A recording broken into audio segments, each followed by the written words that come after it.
The blackness of space stretched endlessly in all directions around the Nexus assembly point. Stars flickered like distant candles, cold and silent witnesses to the gathering that would change everything. Dozens of massive warships hung in the void like sleeping giants, their hulls gleaming under the light of the nearby star. These were the pride of the Galactic Coalition, vessels so large they could blot out moons. The Krathax dreadnoughts dominated the formation. Each one stretched over 4 kilometers from bow to stern, their dark red armor plating covered in ceremonial battle markings. Weapon ports dotted their surfaces like the scales of some ancient dragon. Admiral Zorthak commanded the fleet from his flagship, the Blood of Conquest. He sat in his command throne, his reptilian eyes scanning the tactical displays with satisfaction. Around him, the Krathax crew moved with military precision, their clawed hands dancing over alien controls. The Veshtar contribution floated nearby, their vessels like massive insects frozen in amber. Crystalline structures housed millions of the Hive warriors, all connected through their queen's consciousness. Their ships pulsed with biological energy, grown rather than built. The Luminae brought their elegant constructs, vessels of pure light held together by fields of force. They considered themselves the most advanced, the most refined. Then humanity arrived. The UNSC Defiant dropped out of faster-than-light travel at the designated coordinates. At just under 400 meters, the human frigate looked like a child's toy next to the alien behemoths. Its hull was simple gray metal, unadorned except for the letters and numbers that identified it. No elaborate decorations, no ceremonial markings, nothing to suggest it was anything special. On the bridge of the Blood of Conquest, a junior officer noticed the human vessel first. He made a sound that passed for laughter among the Krathax, a rasping hiss that caught the attention of others. Soon, the entire bridge crew was staring at the human ship on their displays. Admiral Zorthak leaned forward, his massive frame causing the command throne to creak. "That is their contribution?" His voice rumbled like distant thunder. "I have seen ore haulers with more impressive profiles." The tactical officer pulled up more data. "Confirmed, Admiral. Single human vessel. Mass approximately 70,000 tons. Crew complement appears to be less than 50. He paused, his scaled face twisting into what might have been a smile. "Our smallest escort carrier masses more than this." Laughter rippled through the Krathax command crew. It spread to other ships as the information traveled through the Coalition networks. The Veshtar Queen broadcast her amusement through the Hive link, a buzzing mockery that her drones echoed. Even the usually stoic Luminae allowed themselves expressions of condescension, their crystalline forms flickering with colors that suggested disbelief. Commander Sarah Chen stood on the bridge of the Defiant, her hands clasped behind her back. She was a small woman by human standards, barely 5.5 feet tall with dark hair pulled back in a regulation bun. Her uniform was crisp, her posture perfect. Around her, the bridge crew maintained their positions with quiet efficiency. They could all hear the comm chatter from the alien vessels. The translators did their work, converting the mockery into clear English. "They find us amusing," Lieutenant Marcus Webb said from the weapons station. He was a tall man with broad shoulders, his fingers resting lightly on his controls. There was no anger in his voice, just a statement of fact. "Let them laugh," Commander Chen replied. Her voice was calm, almost gentle. "We're not here to impress them with our size." At the communications station, Ensign Lisa Park shook her head. "Admiral Zorthak is broadcasting on open channels now, sir. He's saying—" She hesitated. "Go ahead." "Ensign. He's calling us the humans and their adorable little boat. He wants to know if we got lost on the way to a pleasure cruise." A few members of the bridge crew exchanged glances, but discipline held. They were professionals, every one of them. They had volunteered for this mission knowing exactly what to expect. Commander Chen allowed herself a small smile. "Reply with standard greetings, Ensign. We're honored to participate in the demonstration." All proper diplomatic language, the message went out. More laughter followed. The Nexus assembly point had been chosen specifically for these military demonstrations. It was neutral space claimed by no one, far from inhabited systems. The Coalition held these gatherings every 10 years, a chance for member species to show their military capabilities. It was supposed to promote peace through understanding. In reality, it was a way to establish pecking order without actual warfare. Humanity had been part of the Galactic Coalition for 50 years now, ever since their faster-than-light ships had crossed paths with a Lumini exploration vessel. The meeting had been peaceful, and humanity had been welcomed into the coalition with all the proper ceremonies. They had established trade, shared scientific knowledge, and participated in cultural exchanges. But they had always been viewed as the newcomers, the primitives, the species that had barely left their single solar system before stumbling into a galaxy full of ancient civilizations. Human technology seemed crude to alien eyes. They still used projectile weapons while everyone else had moved to energy-based systems. Their ships ran on fusion reactors that the other races had abandoned millennia ago. Even their faster-than-light drives were licensed technology from the Lumini, not their own invention. On the blood of conquest, Admiral Zorthak opened a private channel to his fellow admirals. The Veshtar Queen's avatar appeared on one screen, a holographic representation of her consciousness. The Lumini High Commander manifested as a pillar of blue light on another. "This is insulting," Zorthak growled. "The humans send us this shuttle and expect to be taken seriously?" The Veshtar Queen's voice buzzed through the speakers. "The Hive agrees. We have observed human space. They occupy 12 systems, all clustered around their birth world. They have no significant military presence. Their largest vessel is smaller than our medium scouts." The Lumini High Commander's light pulsed thoughtfully. "We should not be too hasty in judgment. Humans have shown remarkable adaptability in other areas. Their mathematical frameworks are surprisingly elegant." Zorthak made a dismissive gesture. "Mathematics don't win wars, High Commander. Power wins wars. Strength wins wars. That tiny ship represents everything we need to know about human military capacity." "Then why did the Council insist they participate?" the Queen asked. "Politics." Zorthak spat the word like a curse. "The human ambassador has friends on the Council. Species that find their art interesting or their music pleasant. Soft considerations for soft species." He leaned back in his throne. "But this demonstration will show the truth. When they fail to impress, the Council will reconsider humanity's position. Their territories border ours. With their weakness proven, we can begin negotiations." The other admirals understood. Negotiations backed by overwhelming military superiority, the kind that ended with expanded borders and new resources. On the Defiant, Commander Chen reviewed the tactical plot. Every ship in the gathering was displayed, from the massive Krathax dreadnoughts to the smallest scout vessels. Her ship appeared as a tiny dot among giants. The sensors picked up active targeting scans from multiple vessels, none of them friendly. She had expected that too. "All stations, report status," she ordered. One by one, her officers reported. Engineering, weapons, navigation, communications, all green across the board. The Defiant might be small, but every system had been checked and rechecked before they left Earth. This mission was too important for any mistakes. "Lieutenant Webb," Commander Chen said quietly. "The main gun?" Webb checked his displays, then nodded. "Charged and ready, sir. All safeties engaged. We can fire on your order." "Good."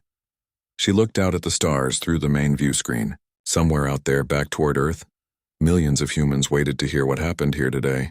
They had sent the Defiant and her crew as representatives of their entire species. The ridicule continued on the open channels. More jokes, more laughter, more casual dismissal of humanity's capabilities. Commander Chen listened to it all with perfect calm. She had studied the reports from intelligence. She knew what the other species thought of humanity. She knew about the territorial ambitions of the Krathax, about the resource calculations of the Veshtar, about the condescending patience of the Lumini. They saw humans as weak, as primitive. As prey, they were about to learn different. The demonstration began with the sound of drums. Not real drums, but the translated equivalent that the universal translators provided to human ears. The Krathax were announcing the start of the exercises in their traditional way, a rhythmic pattern that had preceded their battles for thousands of years. Commander Chen found it oddly fitting. A massive asteroid had been towed into position for the demonstrations. It was roughly spherical, about 20 kilometers in diameter, composed of iron and nickel with traces of other heavy metals. The sensors on the Defiant gave it a mass of approximately 15 trillion tons. It hung in space like a misshapen moon, illuminated by spotlights from the gathered warships. Admiral Zorthak's voice boomed across the open channels. "The Krathax Empire will demonstrate first. We will show the power that has kept our territory secure for 10,000 years." The blood of conquest maneuvered into position, its massive bulk turning with surprising grace. Weapon ports along its flanks opened like flowers blooming in deadly succession. Energy crackled and built, visible even to the naked eye as blue-white light gathered at focusing points along the hull. Plasma lance technology, Lieutenant Webb said quietly, reading his instruments. Magnetically contained fusion plasma, directed by gravitational lensing. Temperature readings are off the scale. The Krathax fired brilliant beams of superheated plasma, each one carrying the energy output of a small star lanced out across the void. They struck the asteroid in perfect unison. For a moment, nothing seemed to happen. Then the asteroid began to glow, first red, then white, then blue. The iron and nickel didn't just melt, it vaporized. Great sections of the asteroid simply ceased to exist, turned into expanding clouds of glowing gas. When the display ended, less than half the asteroid remained, and what was left was still radiating heat like a dying ember. The alien fleets erupted in cheers and displays of approval. The Krathax crew could be heard celebrating over the open channels. Admiral Zorthak's voice carried the weight of satisfaction. This is the power of civilization. This is what 10,000 years of advancement brings. A new asteroid was brought forward, this one slightly smaller. The Veshtar Queen announced her hive's turn. Her ships moved as one, a coordinated dance that showed the perfect unity of the hive mind. Ports opened across a dozen vessels, revealing organic launch tubes that pulsed with green, bioluminescent light. Missile swarms, Ensign Park reported. Biomechanical projectiles with semi-organic guidance systems. Count is in the thousands. The Veshtar fired. What looked like a cloud of angry insects poured from their ships, each missile no larger than a human fist but propelled by living tissue that burned itself for fuel. They swarmed the asteroid like piranha attacking prey. Each impact was small, almost insignificant, but there were so many. The cumulative effect was devastating. The asteroid broke apart under the constant barrage, fragmenting into smaller and smaller pieces until nothing remained but gravel and dust. More celebration. More displays of ancient power and refined technology. Species after species took their turn, each one demonstrating weapons that could crack planets or boil oceans. Energy beams that could cut through the heart of a star. Gravitational weapons that could crush matter into exotic states. Temporal disruptors that aged targets into dust in seconds. Through it all, the Defiant waited. Commander Chen watched each demonstration carefully, making mental notes. The bridge crew remained silent, professional. They knew their time was coming. They could still hear the chatter on the open channels. The jokes had not stopped. If anything, they had gotten worse as each new species showed their might. "What do you think the humans will show us?" one alien voice asked.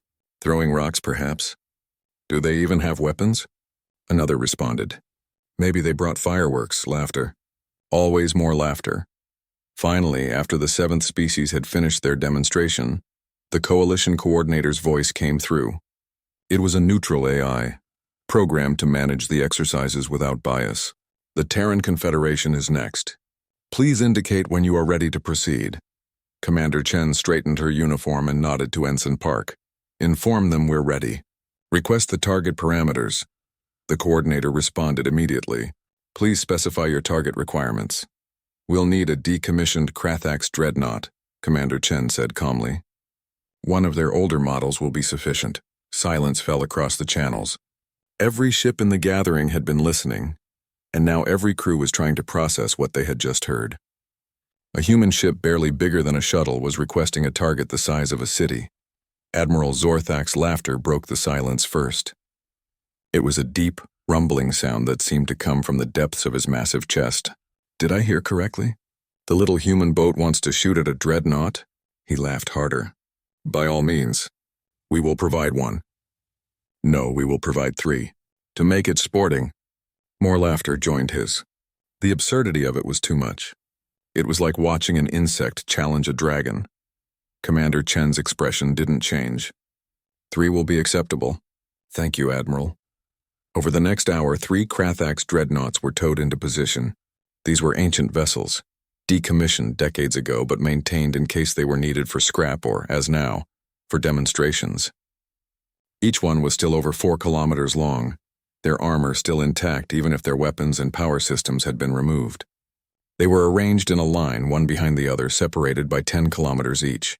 The Defiant began to move. It turned away from the target vessels, accelerating gently. The alien crews watched in confusion as the human ship increased the distance. 10,000 kilometers, 50,000, 100,000. What are they doing? Someone asked over the open channel. Running away, probably. Another voice answered, prompting more laughter. The Defiant continued to accelerate, moving away from the targets. 200,000 kilometers, 300,000. The distance kept growing. At 500,000 kilometers, the human ship finally stopped and turned. At this range, the three dreadnoughts were barely visible even to enhanced sensors. The Defiant was so far away that light would take almost 2 full seconds to cross the distance. Weapons range? The Veshtar Queen asked, genuine curiosity in her synthesized voice.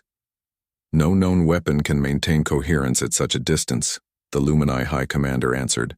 The energy dispersal alone would make any attack useless. Even our most advanced beam weapons have effective ranges of less than 100,000 kilometers. On the Defiant, Commander Chen checked the readiness displays one final time. Everything showed green. She looked at Lieutenant Webb. You may fire when ready, Lieutenant. Webb took a breath and entered the firing sequence. Main weapon powering up now. The Defiant had seemed unremarkable from the outside, just a simple gray cylinder with drives at one end. But that cylinder was specifically designed around a single weapon system that ran almost its entire length. Now that system began to wake up. Energy readings from the human ship spiked suddenly. Alien sensors designed to monitor everything from gamma radiation to exotic particle emissions, all went active at once. Warning alarms started sounding on bridges across the gathered fleet.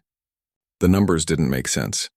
The power output they were detecting was impossible for a ship that size. What is that? Admiral Zorthak demanded. What are they doing?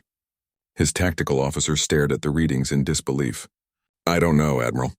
The energy signature is like nothing in our database. It's not fusion, not antimatter, not zero-point extraction. It's something else entirely. Inside the Defiant, the magnetic acceleration cannon charged to full power. It was humanity's answer to a simple question. If you can't make energy weapons more powerful, what else can you do? The answer was pure physics.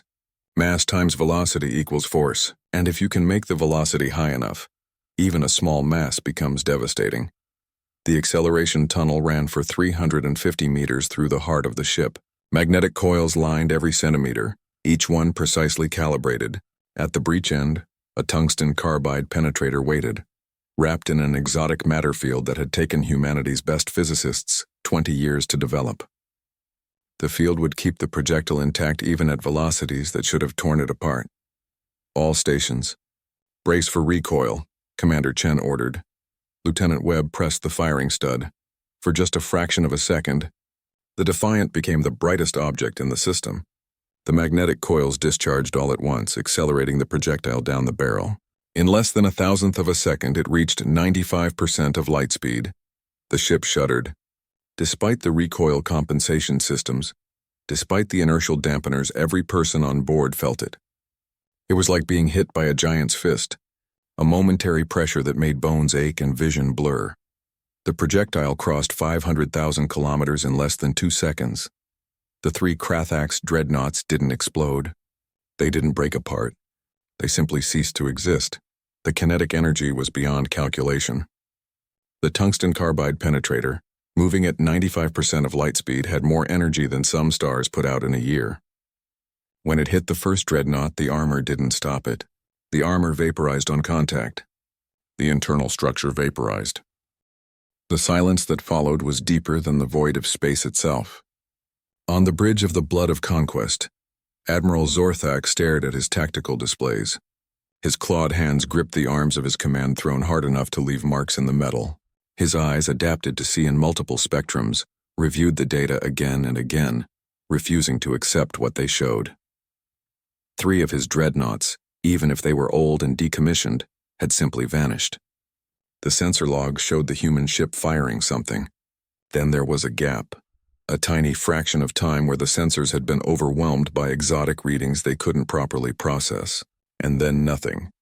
Empty space where millions of tons of Krathax engineering had floated. His tactical officer was the first to speak, his voice shaking. Admiral, I have confirmed the sensor readings. The projectile was traveling at 0.95 light speed. The kinetic energy release was equivalent to— I can read the numbers, Zorthak snapped. His mind was racing. 0.95 light speed. That was impossible. Relativity itself should have made that impossible for anything with mass. The energy required to accelerate even a small object to those speeds was beyond anything the Coalition had achieved. Around the Nexus assembly point, every single ship was running the same calculations, reviewing the same sensor data, coming to the same impossible conclusions. The human ship, the tiny vessel they had all mocked, had just displayed more destructive power than anything any of them possessed. On the Veshtar hive ships, the Queen's consciousness rippled with confusion and something that might have been fear. The hive mind processed information differently than individual species, considering millions of perspectives simultaneously.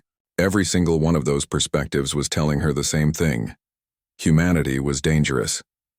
The Luminae High Commander's crystalline form flickered through colors that represented deep thought. His people prided themselves on logic and reason, on understanding the universe through mathematical principles. What the humans had just done made perfect sense mathematically. Mass times velocity equals momentum. At high enough velocities, even small masses carried devastating energy. The equation was simple, taught to children, but knowing the equation and actually achieving those velocities were completely different things. How? The question came from a dozen different ships on a dozen different channels. How did they do that? On the Defiant, Commander Chen allowed herself a small moment of satisfaction before getting back to business. Her bridge crew was already running post-firing diagnostics, checking every system for stress damage. The recoil had been significant even with all their compensations. "Engineering report," she ordered. Lieutenant Commander Jackson Chen's voice came through from the engine room. He was no relation to the commander despite sharing a last name, though they joked about it sometimes. "All systems nominal, sir. The main capacitors are discharged but recharging normally. Magnetic coils show some heat stress but well within acceptable parameters. We can fire again in approximately 40 minutes.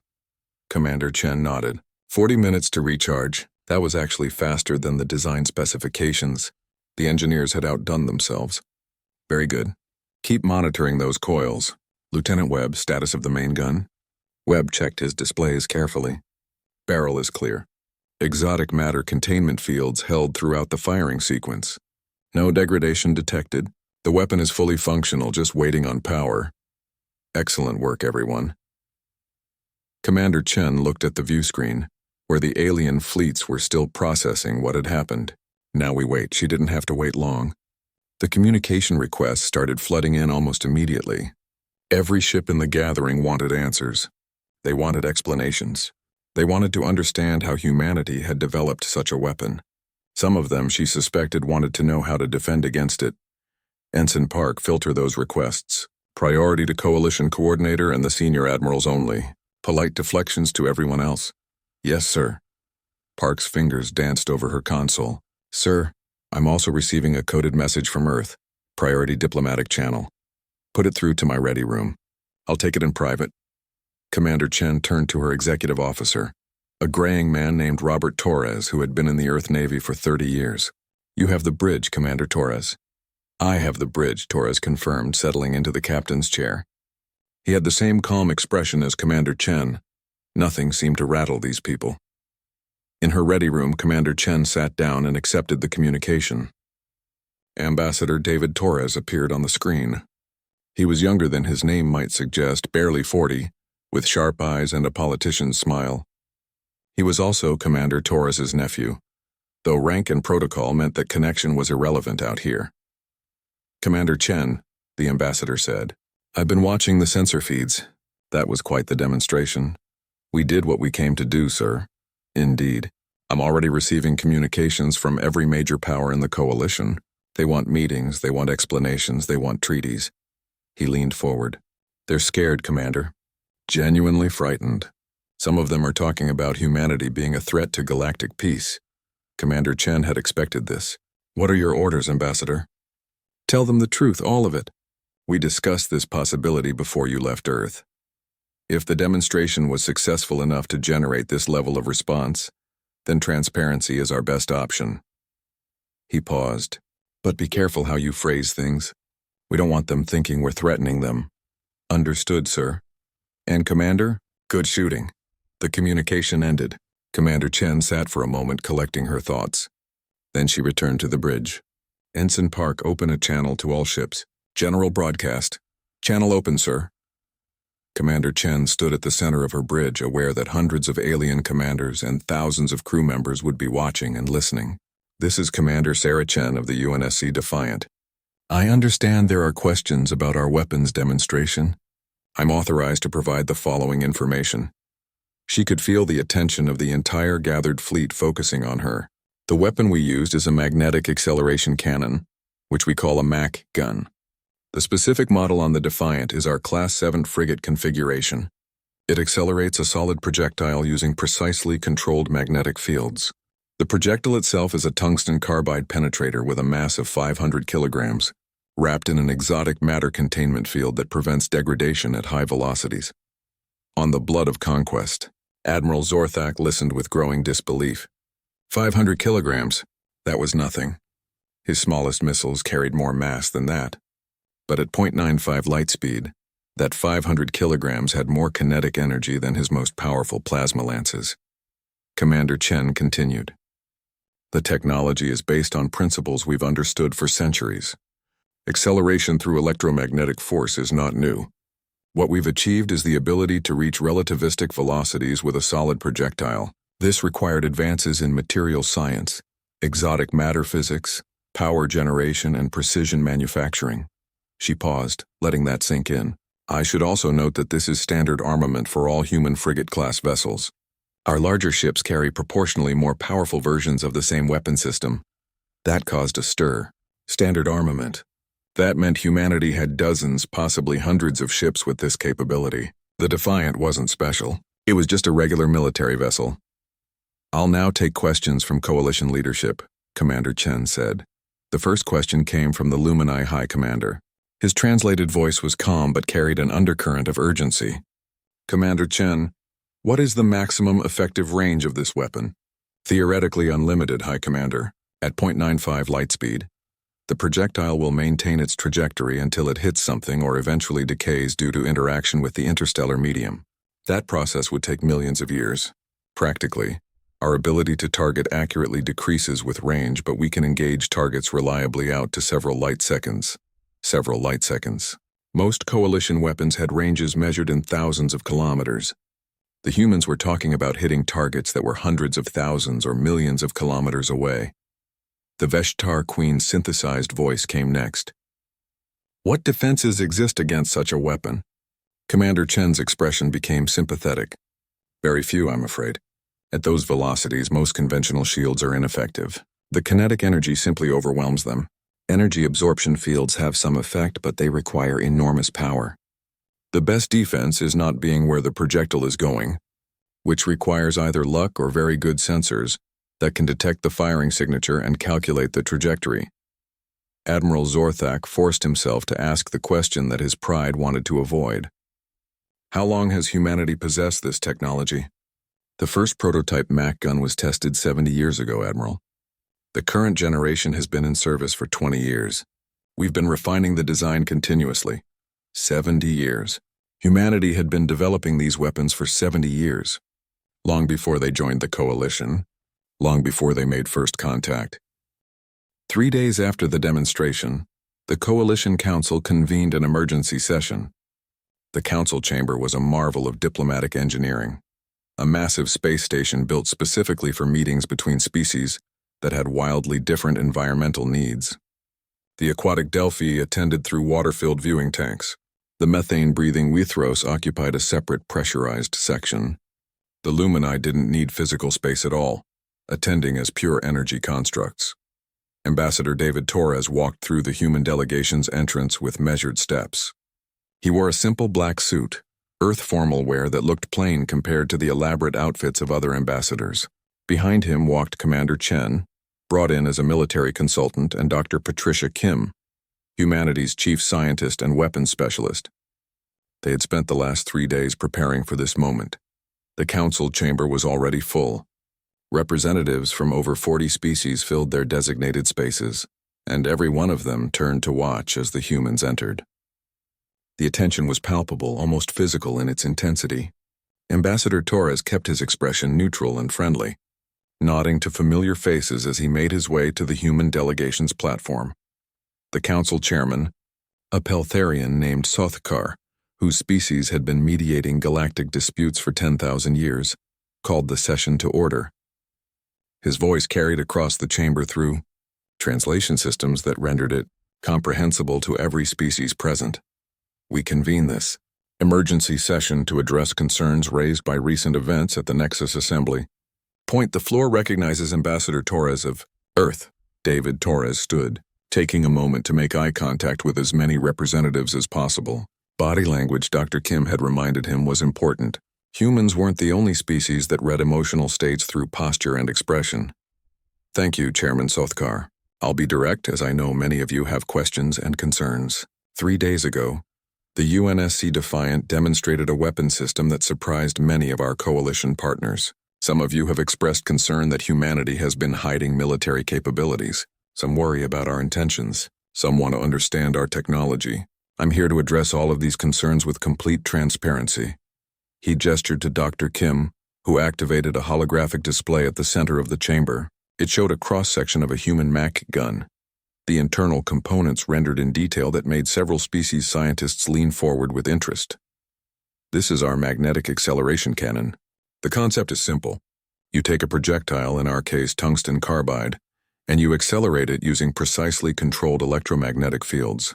The physics are straightforward. Force equals mass times acceleration. At high enough velocities, even small projectiles carry enormous kinetic energy.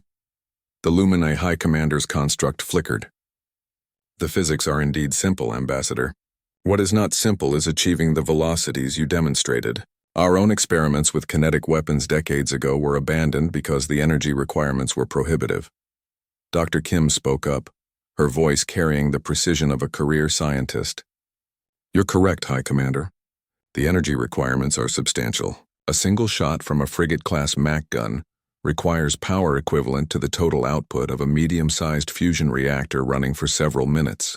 We solved this with advances in capacitor technology and exotic matter physics. She brought up new schematics. The key breakthrough was developing stable exotic matter containment fields. Without them, projectiles would disintegrate at relativistic velocities due to interaction with interstellar medium and the stresses of acceleration. The exotic matter field creates a protective envelope that keeps the projectile intact. Admiral Zorthak was attending the session as a military observer. He spoke without waiting for recognition, a breach of protocol that the chairman allowed given the circumstances. How long did it take your species to develop this technology? From initial concept to working prototype, about 50 years, Dr. Kim answered. From prototype to current operational status, another 20. We've been continuously refining it. Ambassador Torres took over again, which brings us to an important point. Several representatives have expressed concern that we've been hiding this capability. That's not accurate. We've simply never had reason to reveal it. The coalition has been at peace since before we joined. We had no enemies to defend against, no threats that required military intervention. We participate in coalition activities, share scientific knowledge, engage in trade and cultural exchange. Our military capabilities were simply not relevant until the demonstration at Nexus. A representative from the Tarathi Merchant Guilds raised a tentacle. Ambassador Torres, you say the Mac gun is standard equipment on your frigates. How many such vessels does humanity possess? David Torres had known this question was coming. He had debated with his superiors back on Earth about how much to reveal. In the end, they had decided that honesty was the only sustainable policy. We currently have 73 frigates in active service, with another 25 under construction. We also have 12 destroyers, which carry larger versions of the same weapon system, and 6 cruisers with even more powerful main guns. The numbers rippled through the chamber. Over 100 ships with weapons that could vaporize dreadnoughts in single shots. The balance of power had shifted even more dramatically than most had realized. And your largest vessels? The question came from the Veshitar Queen, her synthesized voice carrying across the chamber through the Hive ship's communication systems. Commander Chen answered this one. Our largest class currently in service is the battleship. We have 2 with a 3rd under construction. They carry a Class X MAC gun that runs nearly the entire length of the ship, approximately 900 meters. The projectile mass is 2 tons and muzzle velocity is 0.97 light speed. Silence. The Lumini High Commander's construct flickered through several colors before settling on a deep purple that the translator said meant profound respect. Commander Chen, such a weapon would carry kinetic energy equivalent to a stellar nova event. A single shot could crack a continental plate or vaporize a small moon. Yes, High Commander. That's why we've never test-fired one at full power. Computer simulations give us the performance data, but we've never had a need to actually use maximum yield. The implications of that statement settled over the chamber like a heavy blanket. Humanity had weapons they had never even fully tested because they were too powerful to safely use. A new voice entered the discussion, one that carried authority that made even the ancient Peltharian chairman defer.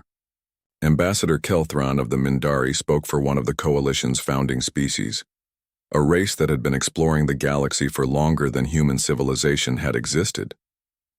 The Mindari rarely involved themselves in council politics anymore, having retreated to a few core systems where they pursued philosophical and artistic endeavors. Young humans, Kelthran's translated voice was surprisingly gentle. I have studied your species since first contact. I have read your histories, listened to your music, examined your art. And I have noticed something that others may have missed. You are a species haunted by your own capacity for violence. David Torres met the Mindari ambassador's multifaceted eyes. You're not wrong, Ambassador. Your weapons technology is remarkable not because it is exotic or alien, but because it is so clearly derived from practical experience. You didn't develop the MAC gun as a theoretical exercise. You developed it because you needed to destroy other humans and you needed to do it efficiently. Kelthron gestured with one of his forearms. Most species in the Coalition developed their military technology slowly, over millennia of gradual advancement. You developed yours in mere decades, driven by survival instinct. Dr. Kim nodded slowly. The first MAC guns were developed during Earth's unification wars, 3 major power blocks fighting for control of the solar system. The battles around Mars and the asteroid belt were particularly brutal. We learned to weaponize everything we had, physics, chemistry, biology. If it could be turned into a weapon, we tried it. And the exotic matter technology? The Lumine High Commander asked. Developed to protect colony ships during faster-than-light travel, Dr. Kim explained. We adapted it for weapons only after the core technology was proven safe. Admiral Zorthak leaned forward in his observation seat. I have reviewed your historical databases. Your species fought wars for thousands of years before achieving space travel, wars that killed millions. You used nuclear weapons on your own planet against your own kind. Yes. Ambassador Torres didn't flinch from the statement. We did, twice.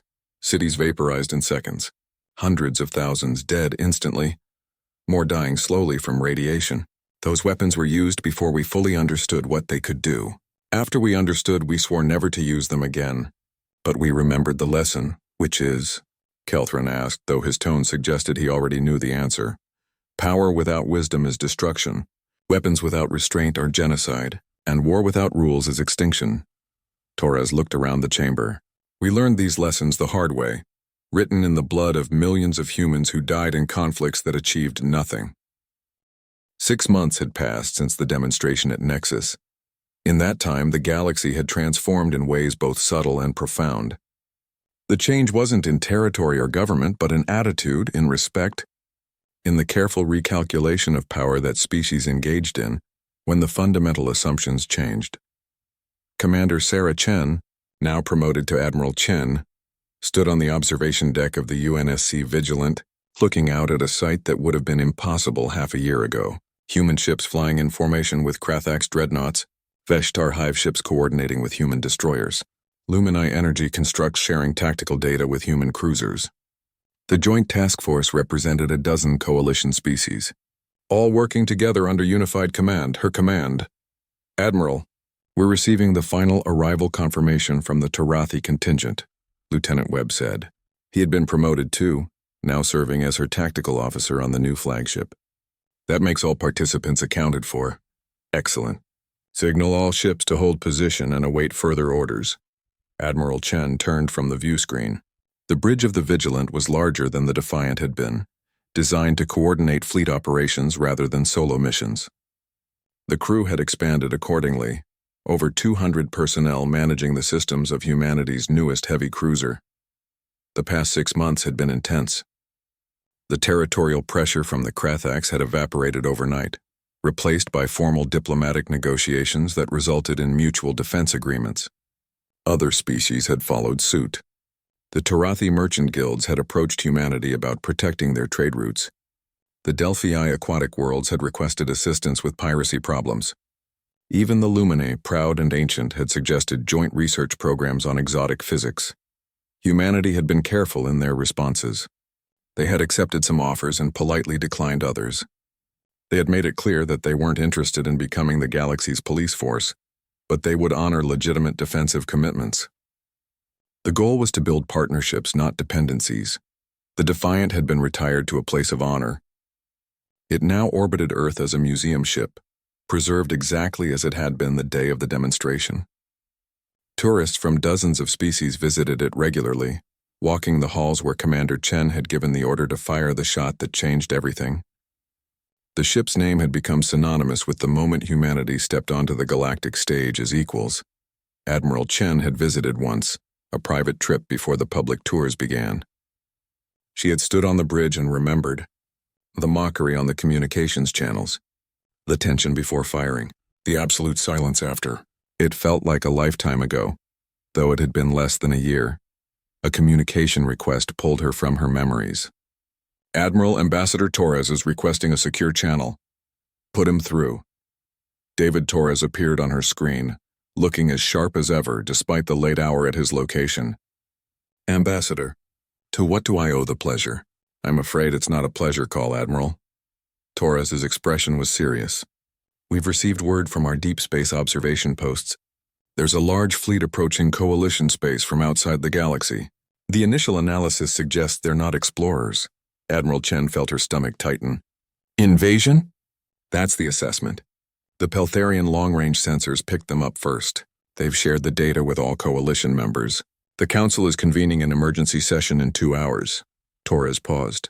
They're asking for you specifically. They want humanity's tactical assessment. Send me everything you have. I'll review it and be ready for the session. The data arrived moments later, and Admiral Chen spent the next hour studying it with her senior staff. What they saw was concerning. The approaching fleet was massive, hundreds of vessels of unknown design. They were moving faster than should have been possible, suggesting propulsion technology that exceeded Coalition standards. And they were heading directly for inhabited space with what looked like military precision. 2 hours later, Admiral Chen attended the council session via holographic projection. The chamber was full again, but this time the mood was entirely different. Fear had replaced curiosity. Uncertainty had replaced the careful political maneuvering of the previous session. Chairman Sothkar's voice carried the weight of his species' 10,000 years of diplomatic experience. We face a threat unlike any in Coalition history. An unknown force approaching our territories with clear hostile intent. Preliminary estimates suggest their fleet outnumbers our combined forces by a factor of 3. Images appeared in the center of the chamber. The alien ships were organic-looking, grown rather than built, covered in what looked like scales or armor plates. They moved through space in coordinated patterns that suggested hive intelligence or advanced networked consciousness. The Veshtar have analyzed their formation. Patterns, the Queen's synthesized voice announced. They do not match any known stellar empire or exploration fleet. These are conquerors. We recognize the signatures. They are similar to the Korvax invasion fleet from our historical records. A chill ran through the assembled species. The Korvax invasion had been the most devastating war in recorded Coalition history. It had taken place 3,000 years ago, before most current member species had achieved spaceflight. The Korvax had swept through the galaxy like a plague, consuming worlds and leaving nothing behind. It had taken a desperate alliance of the most powerful species of that era to finally stop them, and the cost had been astronomical. Admiral Zorthak spoke from his seat. Our military analysts project that the approaching fleet could overwhelm any individual species' defenses. Even the combined Coalition fleet would face severe losses using conventional tactics. All eyes turned to Admiral Chen. She stood, her small human frame somehow commanding attention in a chamber full of beings that dwarfed her. "I've reviewed the data," she began, "and I agree with Admiral Zorthak's assessment. This is going to be difficult, but not impossible." She brought up her own tactical analysis.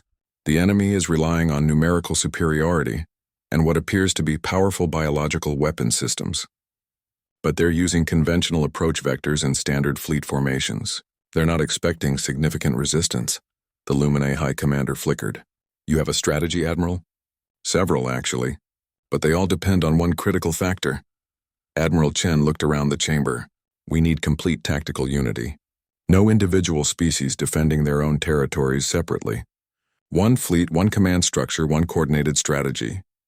"You're suggesting a unified military command," Ambassador Kelthron observed. "That would require species to surrender tactical control of their own vessels." "Not surrender, share, coordinate." Admiral Chen brought up fleet formations. "Look, each species in the coalition has unique capabilities. The Krathaks have powerful close-range plasma weapons. The Veshtar have unmatched coordination and numbers. The Luminae have energy shields that can reinforce weaker vessels. The Tarathi have the best sensors in known space. And humans have long-range kinetic weapons that can strike before the enemy even knows we're there." She showed a simulation. "If we coordinate properly, we can create a defense in depth.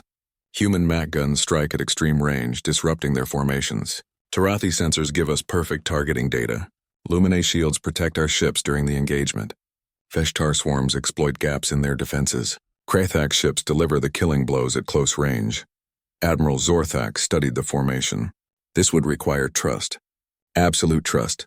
Species would need to rely on others for their survival." "Yes," Admiral Chen agreed simply. "It would. But that's what the coalition is supposed to be about, isn't it? Working together?" Chairman Sothkar's translator conveyed something that might have been a laugh.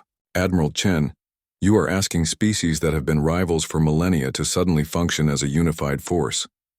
"I'm asking them to survive," Admiral Chen corrected. "Separately, we fall. Together we have a chance." The debate lasted for hours. Species argued about command structure, about tactical authority, about who would bear the greatest risks. But underlying all the arguments was a simple truth that everyone understood. Alone, they would lose. Together, they might win. In the end, the vote was unanimous. The coalition would fight as one, under a unified command structure. And after more discussion, that command was offered to Admiral Sarah Chen. Some species supported it because they trusted human tactical thinking. Others because they didn't want to grant that much power to traditional rivals. But everyone agreed she had proven herself. Admiral Chen accepted with the full knowledge of what she was taking on. The weight of billions of lives, dozens of species, hundreds of worlds. The next 3 weeks were a blur of activity. Fleets converged on designated rally points. Crews trained together, learning to coordinate across vast differences in biology and technology. Human engineers helped install communication systems that could translate tactical orders in real time. Luminae scientists shared shield harmonization techniques. Veshtar queens linked their hive minds with human tactical networks, and humanity quietly brought forward its reserve fleet. The ships that had been under construction accelerated to completion, the vessels that had been held back in Earth's system, just in case.